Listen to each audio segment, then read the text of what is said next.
তোমার জন্য কেউ থামবে না, সূর্যও না, চন্দ্রও না, আলো বাতাস রোদ বৃষ্টি কেউ না, একটা মানুষও না, একটা মানুষও না। এ দুনিয়া বড় স্বার্থপর, বড় স্বার্থপর। এজন্য বাপ আপনাদেরকেও বলি, যুবক তোমাদেরকেও বলি, তুমি নষ্ট হয়ে গেলে শেষ পর্যন্ত মনে রেখো তোমার জন্য কেউ থামবে না। আপনাদেরকে বলি বাবা, স্ত্রী সন্তানের জন্য যদি আপনি হারাম উপার্জন করে জীবনটা শেষ করছেন, কোনোদিন পাবেনও নাই। সুদের টাকা, কিস্তির টাকা, হারামের টাকা, ওজনে কম দেওয়া, ধোকাবাজি, প্রতারণা করা উপার্জন করা দরকার ছিল না। আমনের কলজার মধ্যে শয়তানে বসায় দিছে যে বউ বাচ্চার লাগে এগুলা করতেছ, করো না রে বাপ, খোদার কসম এরা মনে রাখবে না, এরা মনে রাখবে না, এরা কোনোদিন বলবে না, এরা মনে রাখবে। দুপুরবেলা জানাজা হইছে, আসরের পরে জানাজা হইছে, কানছে 2 ঘন্টা 4 ঘন্টা, জি পুত নাতি নাতনি স্ত্রী সন্তান। ওই দিনকেই এশার নামাজের পরে দেখা যাবে এরা সবাই পাশের বাড়ির থেকে ভাত তরকারি রান্ধে আনছে, এরা খানা খাইতেছে, এরা গোশত খায়, মাছ খায়, ডাল খায়, সবই খাইতেছে। এরা না কানছে অনেক, ওই কানছে আর কি। এই জন্য আমি নিজেকে বরবাদ করে, আমার কবর, আমার আখিরাতকে নষ্ট করে আমি আমার স্ত্রী সন্তানকে হারাম খাওয়াইতে হবে, খোদার কসম এটা কোনো মুমিন করতে পারে, কোনো মুমিন করতে পারে। আমার ছেলে কোনোদিন 1 ওয়াক্ত ফজরের নামাজ পড়বে না, আর এমন জানোয়ারের জন্য আমি কামাই করুম, কমপক্ষে আমি আনিস এমন বেকুব না। তার লগে আমার আগে বোঝাপড়া করা দরকার। তুই মুসলমানের বাচ্চা কিনা আগে এটা বল, তুই ইমানদারের সন্তান কিনা বল বেটা।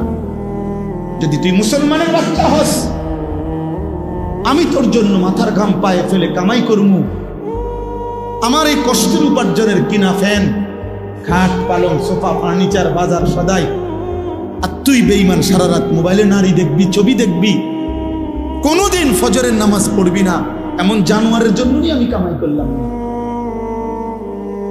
এমন হাইওয়ানের জন্য কামাই করতে বলছে কে? যার কপালে সেজদা নাই অত মানুষ না। এখানে আছে, দেখেন আপনি, আল্লাহ তাআলা বলছে সবচেয়ে নিকৃষ্ট মানুষ সে যে নামাজ নষ্ট করে। ফাখালাফা মিন বাদিহিম খালফুন, প্রত্যেক প্রজন্মের নিকৃষ্ট কারা? আল্লাহ বলেন আদাউস সালাহ, যারা তাদের নামাজকে নষ্ট করে দেয়। এখানে তাফসীরের মধ্যে লিখছে, অর্থ হইল যারা নামাজ ছেড়ে দেয় তারা না, বরং যারা নামাজ পড়ে কিন্তু নষ্ট করে। অর্থ হইল 3টা। 1, যে ব্যক্তি নামাজ পড়ে কিন্তু সবসময় বিলম্ব করে, যথাসময়ে নামাজ পড়ে না। 2, যে নামাজ পড়ে কিন্তু নামাজের ফরজ, ওয়াজিব, রুকু, সেজদা, তাসবিহ এগুলো ঠিক মতো আদায় করে না। 3, যে নামাজ পড়ে কিন্তু নিয়মিত জামাত ত্যাগ করে, মানে নামাজের জামাতে পড়ে না। এই ব্যক্তিকে বলা হয়েছে সে নামাজ নষ্ট করে, সে নিকৃষ্ট মানুষ। তাইলে যে নামাজই পড়ে না সে কি? সে কোনো আইটেমের মধ্যেই না, না, হে কোনো আইটেম নাই, হয় কোনো কি প্রকারের মধ্যেই নাই, ওর আলাদা কোনো প্রকারে নাই।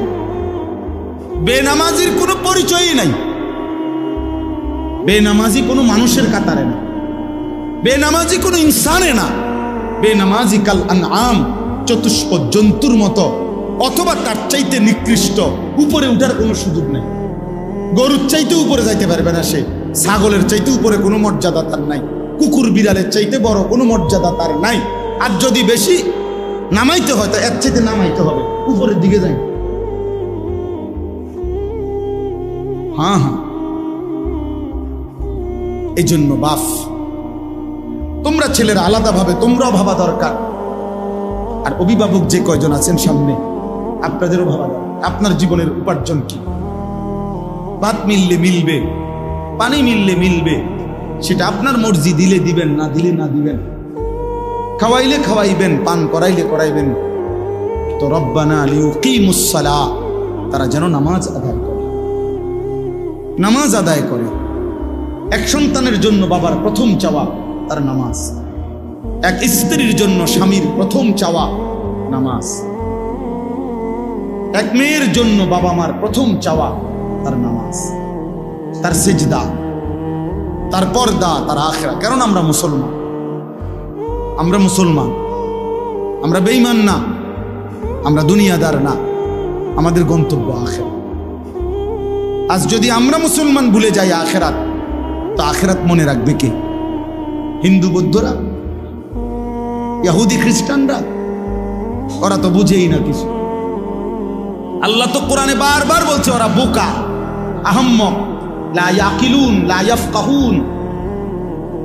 কোরআন সুন্নাহ বিহীন, তারা তো দলালিম মুবিন, স্পষ্ট গোমরা। আল্লাহ তাআলা বলছে মুমিন, আমি তোমাকে ঈমান দিলাম, নবী রাসূল দিলাম, আমার আসমানি কিতাব দিলাম, যুগে যুগে বুঝাইবার জন্য উলামা কেরাম দিলাম, তারপরও পথ হারাইলা কেন? এই কয়জন ছেলে পেলে বাবা, তোমরাই বলো ভাই, কিসের অভাবে নামাজের গুরুত্ব বুঝলা না? কি আল্লাহ চেনো নাই, না রসুলের নাম শোনো নাই,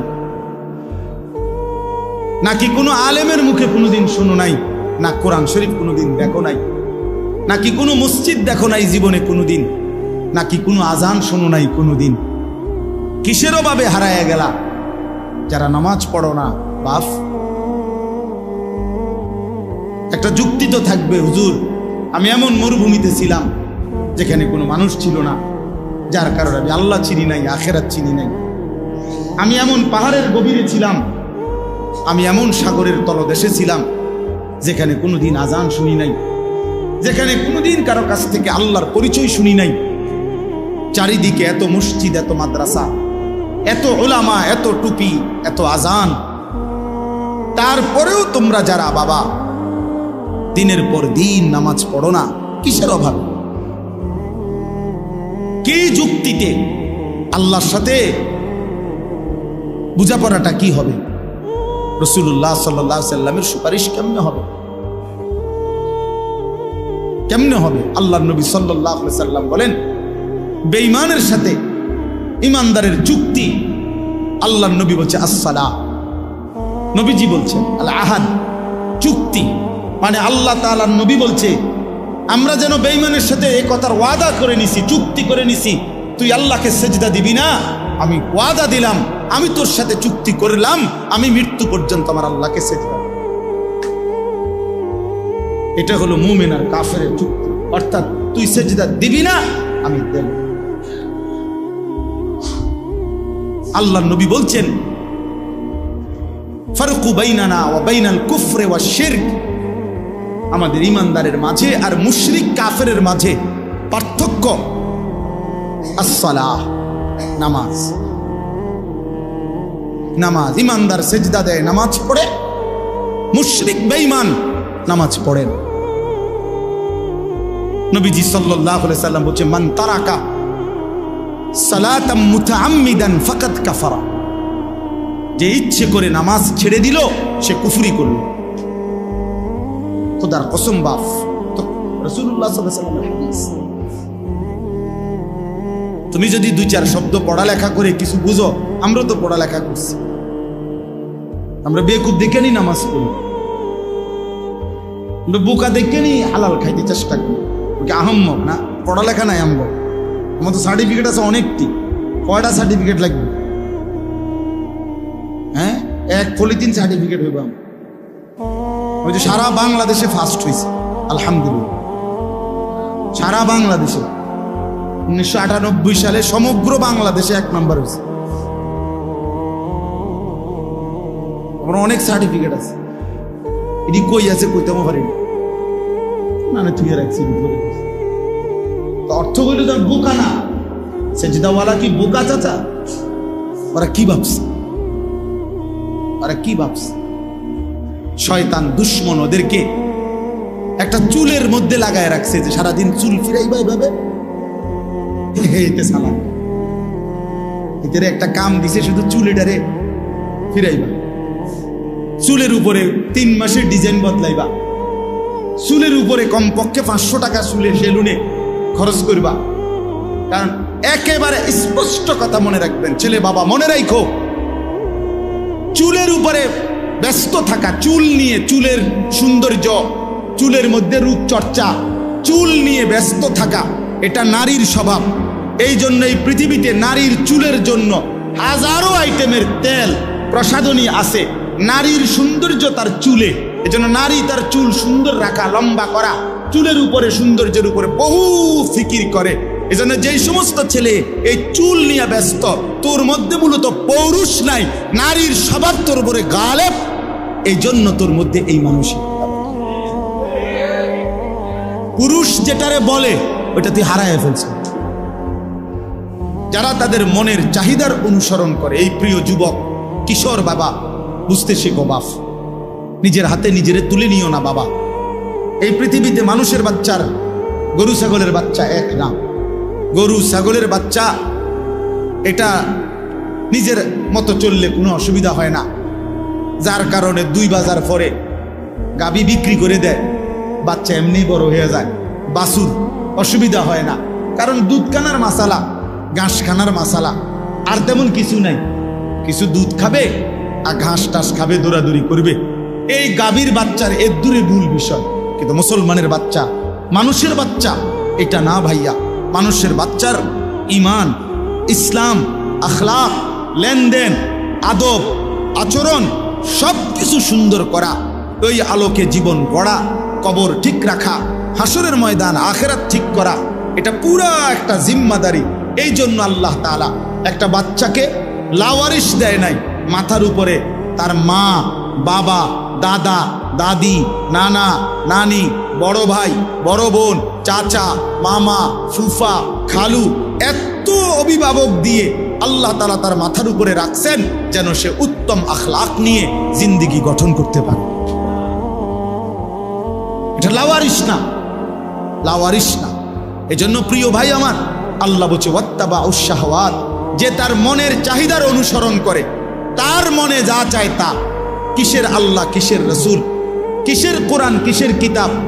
হুজুর আমি কিচ্ছু মানি না, আমি মুক্ত, আমি স্বাধীন, আমার মনে যা চায় তা। আমি 3 মাস আগে চুল রাখছি এভাবে, এখন রাখছি এভাবে। আমি একবার পরছি সিপা ফ্যান, আবার পরি ডোলা ফ্যান। আমার যা মন চায় তাই। আমি মন চাইলে দাঁড়াইয়া পেশাব করি, মন চাইলে বসে পেশাব করি, মন চাইলে হাঁটতে হাঁটতে পেশাব করি। না রে ভাইয়া, এটা মুসলমানের জিন্দেগি, এটা মানুষের জীবন না, এটা মুমিনের জীবন না বন্ধু। নিজের হাতে যে নিজেকে তুলে নেয় সে শয়তান, সে শয়তান, ইবলিস। এজন্য ইবলিসের অপরাধের নাম কি? আনা আনা আনা আনা শব্দের অর্থ হলো আমি। কোরআন শরীফে আছে আল্লাহ তাআলা জিজ্ঞেস করছে সেজদা দিলি না কেন ইবলিসকে? বলছে আনা খায়রুম মিনহু, আমি তার চেয়ে উত্তম। আল্লাহ বলছে কি বললি? আমার সামনে বললি আমি আল্লাহর সামনে? যা ফখরুজ, বের হ অহংকারী। আজকের থেকে কিয়ামত পর্যন্ত তোর উপরে আল্লাহর লানত। যা। সেই যে তাড়ায় দিল, আর কোনোদিন ফিরতে পারছে? আমি আমার যা মন চায় তা। আপনি কে? হুজুর আপনার সমস্যা কি? আমি তো অনেক সময় বলি, অনেক ছেলেপেলে আছে না এমন, তারা একটু ভালো কথা বললে হ্যাঁ আপনার সমস্যা কি? তারা আরে বেটা বেউকুফ, আমার কি সমস্যা? তোরে না সমস্যা বেটা, আমার সমস্যার জন্য তো আমি বলছি না, তোর সমস্যা। তোর এই নারী ছবি, অশ্লীল দৃশ্য, বেনামাজি জিন্দেগি, ফজরের নামাজ না পড়া এই জীবন তোমারে জাহান্নামের আগুনে ফেলে দিবে। আমি তোমারে মায়া কইরা ধাউ ধাউ আগুন থেকে বাঁচাইতে চাই, এই জন্য ডাকছি। তোমার সমস্যা আমার হবে কেন? সমস্যা তোমার। নবীজি সাল্লাল্লাহু আলাইহি সাল্লামের হাদিসে আছে, নবীজি বলছে আমি চেয়েছি আমার একটা একটা উম্মত কোমরে জড়াইয়া ধরে হলেও জাহান্নামের আগুন থেকে বাঁচাইতে। সর্বশেষ কথা, ফাসাউফা ইয়ালকাউনা গাইয়া, আল্লাহ বলে এই 2টি মন্দ অভ্যাস যারা তাদের নামাজ নষ্ট করে, মনের ইচ্ছা মতো চলে, তারা নিকৃষ্ট প্রজন্ম, মন্দ উত্তরসূরি। আমি আল্লাহ তাদেরকে জাহান্নামের সবচেয়ে নিকৃষ্ট গর্ত গাই, এই গাই নামক গর্তের মধ্যে ছুঁড়ে মারে। পুরা জাহান্নামের মধ্যে সবচেয়ে নিকৃষ্ট একটি আযাবে, সবচেয়ে ভয়ঙ্কর একটা গর্তের নাম হলো গাই। তাফসীরে আছে।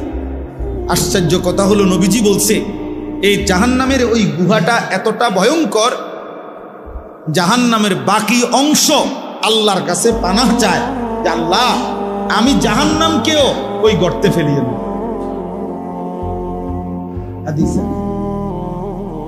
আমি জাহান্নামকেও কি করেন না, ওই গাতার ফেলে। আল্লাহ বলছে ফাসাউফা ইয়ালকাউনা গাইয়া, আমি ওই নাফরমান যে নামাজ নষ্ট করে আর তার মনের মতো চলে, আমি তার সেই গাই নামক জাহান্নামের গর্তে ছুঁড়ে মারব। আল্লাহ বলেন যে বান্দা তওবা করে গুনাহ ছেড়ে আমি আল্লাহর দিকে ফিরে আসে, ও আমানা, এবং আমি আল্লাহরে মেনে নেয়, ও আমিলা সালিহান, এবং নেক আমল করতে থাকে, ফাউলাইকা ইয়াদখুলুনাল জান্নাহ, আমি আল্লাহ ওয়াদা দিলাম এরা সকলেই জান্নাতেই প্রবেশ করবে। ওয়ালা ইউজলামুনা শাইআ, কোনো জুলুম করা হবে না, অর্থাৎ পিছনের ওই গুনাহগুলোর কারণে লজ্জা দেওয়া হবে না, বরং তওবা করে ফিরে আসলে, নতুন করে বন্দিগি শুরু করলে আমি আল্লাহ এখন থেকেই তারে জান্নাত দিয়ে দেব। এই জন্য প্রিয় ভাই, প্রিয় কিশোর, নওজোয়ান, বয়স্ক বাবা, আমিও, আমরা সবাই মিলে চলেন আল্লাহর দিকে ফিরে আসি। কার দিকে বলেন না, কার দিকে ফিরা দরকার? নবী সাল্লাল্লাহু আলাইহি সাল্লামের সুন্নাতের দিকে। আল্লাহ তাআলা আমাদেরকে তৌফিক দান করেন। ছোটবেলায় আমরা যখন মোটামুটি পড়ালেখা করতাম, আমাদের বুঝের বয়সে আমরা ছোটবেলায় দেখছি যে ডাক্তার, একজন ডাক্তারই MBBS ডাক্তার সব রোগের চিকিৎসা করত, যে কোনো রোগীকেই ওনারা ওষুধ দিত আগে। কিন্তু আজকে 30 বছরের ব্যবধানে আইসা, 20-25 বছরের ব্যবধানে আইসা এখন পরিস্থিতি হলো এমন, মানব দেহের প্রত্যেক অঙ্গের আলাদা আলাদা স্পেশালিস্ট থাকে, আলাদা আলাদা ডিপার্টমেন্ট। নাক কান গলা আলাদা, চক্ষু আলাদা, ব্রেনের আলাদা, অনেক ডিপার্টমেন্ট, অভাব নেই, আলাদা আলাদা বিষয় ডাক্তার। আগে এমন ছিল না, আগে একই ডাক্তার সব ওষুধ দিত। কিন্তু পরিবেশ পরিস্থিতি, প্রয়োজনীয়তার বিবেচনায় ভিন্ন ভিন্ন আলাদা আলাদা ডিপার্টমেন্ট করা হয়েছে। তাইলে একটা সময় আমরা মাদ্রাসায় পড়তাম, দেখা গেছে ছোটবেলাতেও দেখছি, নুরানিতে পড়তাম, তো এক ওস্তাদ সকাল থেকে নিয়ে রাত 10টা পর্যন্ত এই 10 জন 20 জন 30 জন বাচ্চাকে সব বিষয় উনি একাই পড়াইতেন। সময়ের প্রয়োজনে এখন বিষয় ভিত্তিক আলাদা আলাদা শিক্ষক ভিন্ন ভিন্ন রাখা আছে। তাইলে পরিবেশ পরিস্থিতি প্রয়োজন বিবেচনায় একই বিষয়কে অনেক সময় ভাগ করা হয়,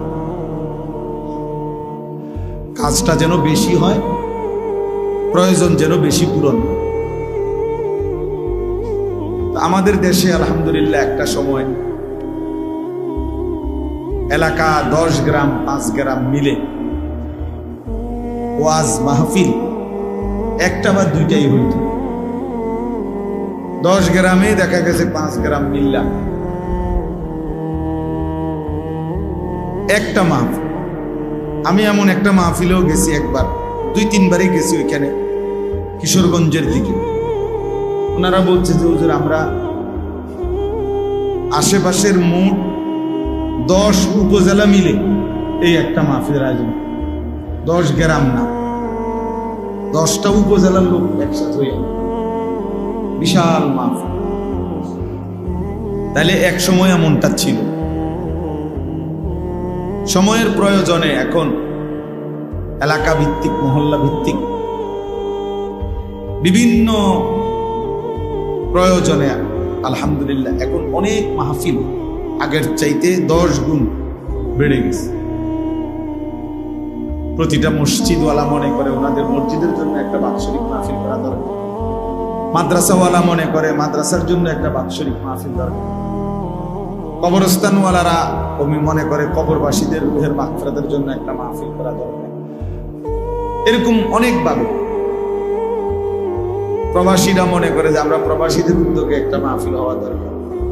এরকম বিভিন্ন ভাবে আলহামদুলিল্লাহ অনেক মাহফিল এখন বেড়ে গেছে।